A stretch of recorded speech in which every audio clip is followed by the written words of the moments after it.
Raquel and Jay qualified for the Chamber, an AJ Styles tribute show. Let's talk about Monday Night Raw.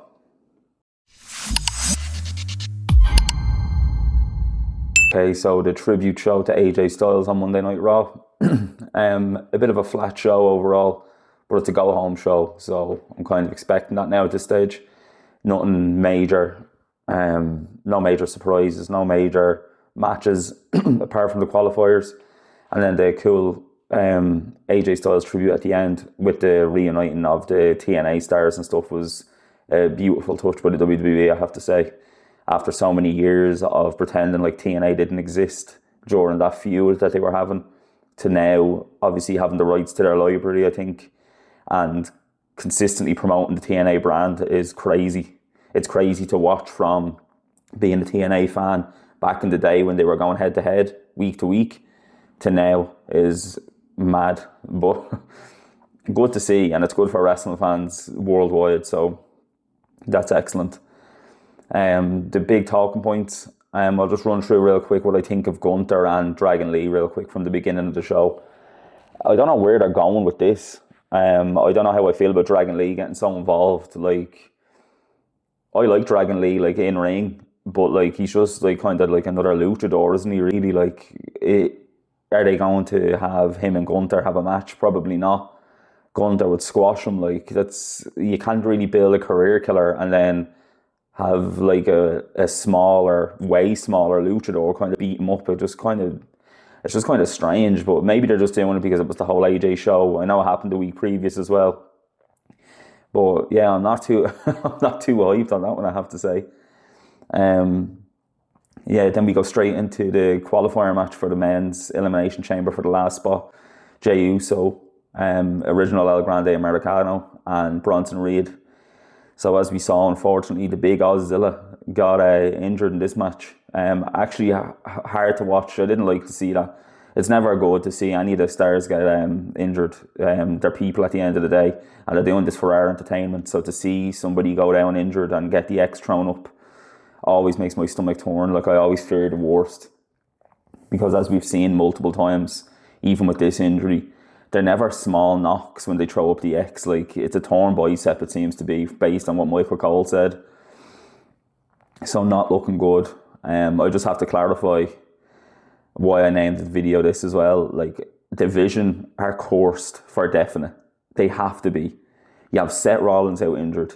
You have Bron Breakker out injured with the hernia when he was on a hot streak and was probably looking at a big match at WrestleMania. And Bronson apparently was supposed to win this match to go into the Chamber, which would have been good as well, because there's no Vision in the Chamber. And now he's injured. You still have the Masked Man running around taking them all out. But now who's left? It's not great. Now, I think the Vision have fallen flat anyway. I don't think they were a good faction to begin with. I don't think they were doing what they needed to do faction-wise. I feel like when a faction comes in like that, they need to dominate. If they're going to be a heel faction, they need to dominate. They need to be surrounding the ring, attacking people and taking people out. And you still kind of had that with Bron Breakker before he got injured, but unfortunately that's how the cookie crumbles. The world of professional wrestling, people get injured every single day. It's sad to see. I actually, apart from Bron Breakker, I'd say Bronson Reed, even though I don't really like the bigger stars usually, like the larger competitors. I feel like their matches can be a bit boring. I actually really like Bronson Reed. I feel like he's starting to come into his own a little bit as well, so it's sad to see him out injured now. He's probably not going to be back to SummerSlam. But yeah, Division are coursed, I'm convinced. There's no two ways about it. I think they never really took off, and now you have injuries plaguing the group. I think it's time to pull the plug on Division overall. Austin Theory and Logan Paul are going nowhere in the group. It was kind of all Bron Breakker.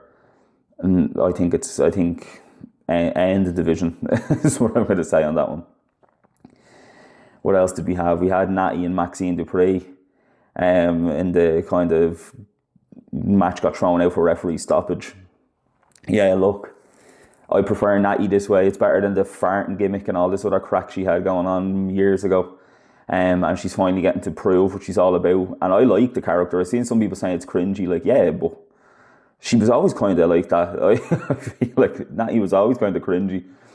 But it's good that she's able to lean into the Hart family dynasty thing, and I know she always did, it was her whole character forever.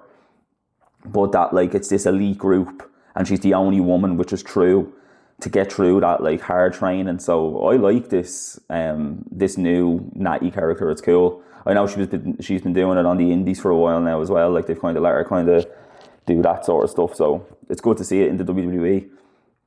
Maxine sold the ring post bump very well, I have to say. But yeah, I'm not like overly excited for whatever this feud is, but it's fun while it's on. I'm tuning in, I'm watching it, so they're obviously doing their job. We also have Liv Morgan made her decision, which we knew the decision she was going to make. I think if you know anything about professional wrestling, you know that the decision was going to go that way. But she did make the decision. She attacked Stephanie Vaquer with the microphone and gave her a little beat down. Jay Cargill stood by and watched. So she had both champions out while she was talking about who she was going to pick. She played the vulnerability card, like, oh, you're right, all this. And then smacked her with the microphone. It was great. Liv's doing the best work of her career. She has been for the last couple of years. She's elevated the Judgment Day as well. The whole situation she has going on with Dom, excellent work from both of them. So setting up the match with Stephanie Vaquer at WrestleMania, which will be a great match. If they add Raquel, I don't know, there's a bit of civil war politics going on with the Judgment Day, which we'll get into now in a minute. But whether or not they add her, Liv and Raquel, I'd like a little stipulation, like a no DQ or something. But yeah, I'm happy with the choice she made. It was kind of the choice she was always going to make. We also had Punk talking about the match now at Elimination Chamber, and more so about Roman Reigns not being in the arena and going to be there next week, and how he's going to punch him in his face, and how he doesn't deal with what ifs, he's rooted in reality, and how he's going to beat Finn Balor essentially. Yeah, I think he is going to beat Finn Balor, unfortunately. But we also had the situation backstage as well tied into this, with Finn talking to Dom and JD. So the seeds of doubt have been planted yet again. The civil war is coming for the Judgment Day. They're about to split. If they don't all split, it's going to definitely be Finn breaks off. He's saying he wants to do it alone. He doesn't need their help.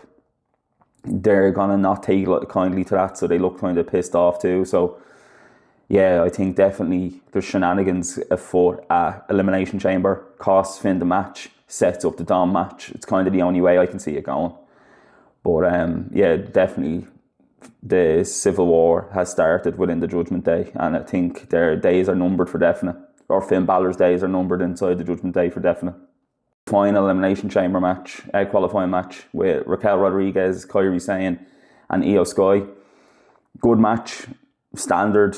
I had a feeling Raquel was going to go over anyway, because Asuka's already in the match, Rhea's already in the match. I don't know if they're going to pull the plug on those two.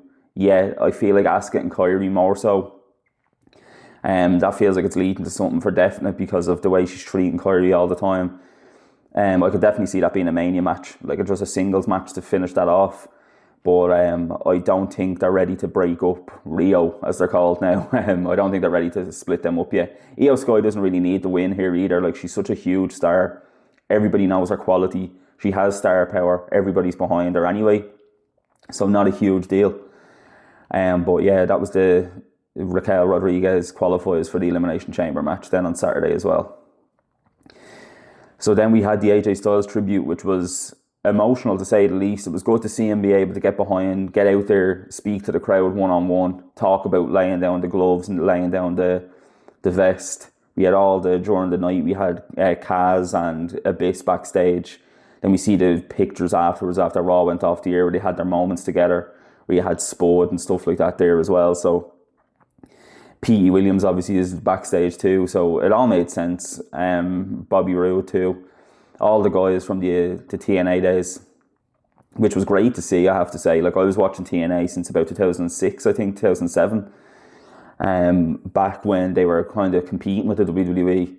And I fell in love with AJ Styles' style of wrestling. The X Division, him, Christopher Daniels, Samoa Joe, all the guys over there on TNA. So they were a great watch every week on Bravo. If you lived in Ireland, you know the glory days of Bravo when you were watching TNA Impact. It just felt like something special. You were getting something special every single week. You had the big monsters in Abyss, Matt Morgan, Mick Foley was on the show. You had the Motor City Machine Guns, who are obviously in the WWE now, Beer Money. Then Booker T was there, Jeff Hardy was there. All my favourite wrestlers were there. So it just made sense for me to watch at the time. I was watching both products. And then they did an excellent house show here in Dublin in January 2009, I want to say. 2008, 2009. Seeing AJ Styles live. I think he had a triple threat match with Kurt Angle and Samoa Joe or something crazy like that. I'll have to check. A cage match to double check, or correct me if you were there. Excellent show. So I was a huge AJ Styles fan for most of my life. Had his TNA t-shirts. And then when he moved to Japan, I was kind of stopped watching wrestling. I came back then around the time when he re-debuted in WWE, or debuted, should I say, in WWE at Royal Rumble 2016. And I was hooked again. Like, I seen him at WrestleMania as well, 33. Like, just a stellar performer. Storytelling, like, wrestling-wise, character-wise, just a good guy, never bad press.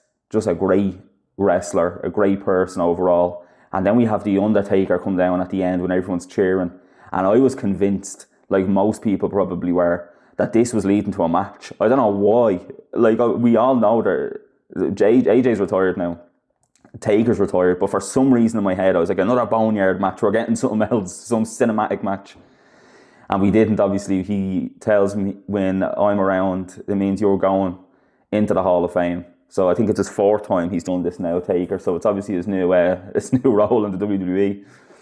But excellent to see. He has to be one of the quickest people to go from WWE to the end of his career, straight to the Hall of Fame. It has to be.